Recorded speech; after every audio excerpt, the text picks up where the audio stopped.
Hi, gold traders. Since the announcement of the US Fed funds rate announcement last week, it's been a very exciting time for gold, with a lot of intriguing complexity unfolding in the background to the front end price action. Let's firstly discuss that background before we focus on tomorrow and Friday, that are the days for two key triggers set up on the economic calendar. Last Wednesday, the 18th of September, saw the US Fed unveil a 50 basis point rate cut. If we look at the H1 chart here, we can see that after the knee-jerk reaction off the initial rate cut announcement, there was a swift correction that went on to break hard on the floor that set gold up to continuously track higher, creating multiple all-time highs in an almost linear move. Note that for the most part, price stayed above the MA21 after taking off from the aforementioned floor. In our pre-FOMC events video, we forecast that price would see a correction at 2600, but just after the rate cut announcement and before the correction, we decided to post a message to our Telegram subscribers advising caution with regard to opening short positions. Now, those of you who read that and wondered why we would advise caution to short when we stated that there would be a correction at 2600, here's the explanation. Shorting the gold market at the moment is very dangerous unless you have solid experience with identifying genuine signs of weakness. We knew that once a correction had exhausted, price would track higher without catching its breath to break and close above 2600 with 2700 in mind. If you look at the chart closely, any attempt at shorting the market from here without effective risk management, on the higher time frames at least, would have chopped traders up. What has been driving this aggressive bullish move since post-FOMC? Two reasons. Firstly, we do have some geopolitical concerns out there, and if anyone is interested in the specifics, we'll post a link below to one of our earlier videos on this topic and the particular conflict that's creating some anxiety in the markets. Secondly, although a 50 basis point cut is certainly what the markets wanted, there was also a danger that such an aggressive option was going to make markets bipolar.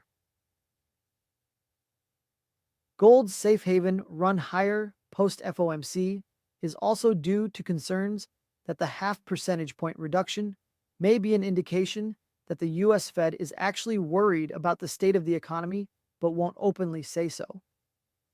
Tomorrow sees US Fed Chair Jerome Powell deliver a speech at the US Treasury Market Conference. This will be a pre-recorded speech, so it will be quite measured, but he'll still be riffing, since this will be coming off the back of a recent FOMC events bonanza. Powell will try hard not to say anything new, but still try and sound like this was a necessary bout of remarks. We expect Powell to say three things. Firstly, he'll talk about how the economy is in good shape and that there are no elevated risks of a recession or downturn after the big cut. Secondly, he'll talk about how the Fed needs to take its time to come to decisions on future cuts. Thirdly, he'll reiterate that the 50 basis point cut is not necessarily the new normal in terms of pace. Powell will need to be quite forthright in dampening any unconditional expectations of a similar supersized cut at the next meeting for gold to stop tearing higher in the near term. Remember that in our pre-FOMC events video, we stated that the momentum of gold would change if it started pricing in more than one rate cut before the end of the year, and that a second rate cut would move gold higher, faster.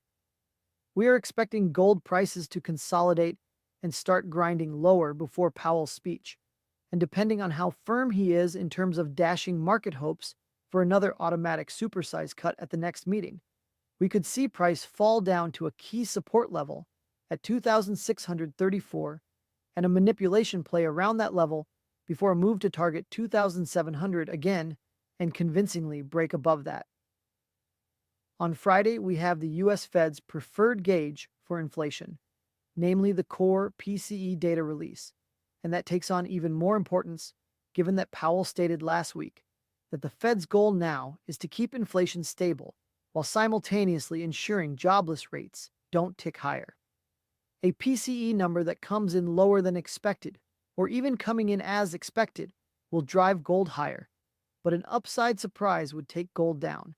As in our previous video, our play is still to buy from strategic dips with tight risk management to avoid the chop.